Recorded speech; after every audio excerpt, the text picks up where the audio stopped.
Jo li vaig dir que tot allò que havia dit aquells dos tios mentre els llegíem els drets, doncs que hauria d'anar amb una mica més de compte. Només vaig dir això, res més. Però què he dit? A veure, Les paraules, són les paraules. Sí, però t'ho he dit a tu, Joey, ho he dit en confiança.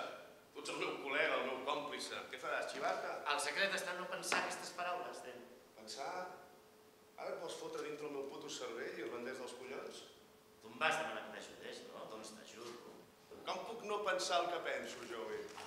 Jo només t'ho deia, nen. Al nostre barri no se sentia altra cosa. Deixa-ho estar. No, tu també, Joey, tu coneixies el barri. La meva mare, el meu pare, no sabien ni 15 paraules d'anglès entre tots dos, però aquestes sí que les sabien. Però com collons vols que no pensi el que estic pensant, Joey? Ja ofent a la gent, d'acord?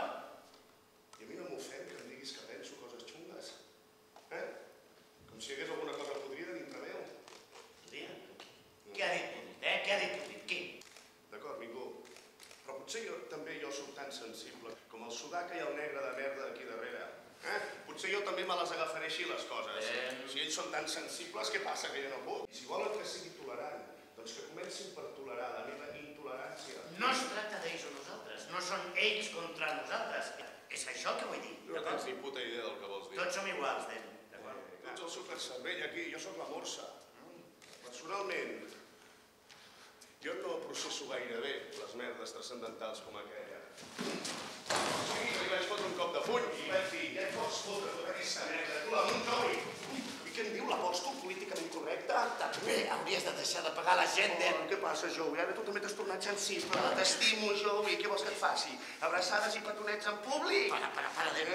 Vols que et faci freguetes a la panxeta, Joey? Tu no tens res que pegues molt fort, Ah, sí?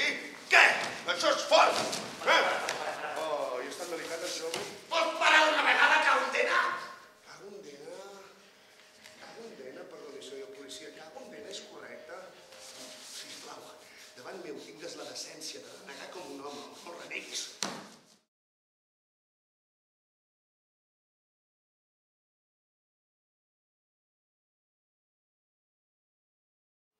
Vaig preguntar quines possibilitats teníem si portàvem la nostra suspensió als tribunals.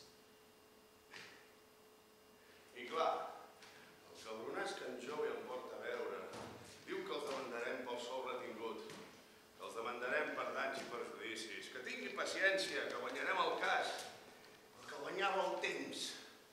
Temps, li dic, clar, com si aquest advocat que cobra per hores treballés de gratis. L'advocat que vam anar a veure ens va voler interrogar separadament, per veure si els fets encaixaven. Es veu que no van encaixar. Llavors ens va dir que tenia que expliquéssim. Els fets era que dos polis havien respost a una trucada per atendre aquell nano vietnamita i que un dels dos el va lliurar al seu assassí. Aquí hi ha una falta inqüestionable, ens va dir. Error de judici, negligència. Jo li dic, què diu, doncs? Que no tenim cas? I va, el tio diu. Un de vostès dos té cas. Però un de vostès dos ha de carregar amb el mort. Us recomano que cadascú contracti un advocat diferent. Advocats diferents?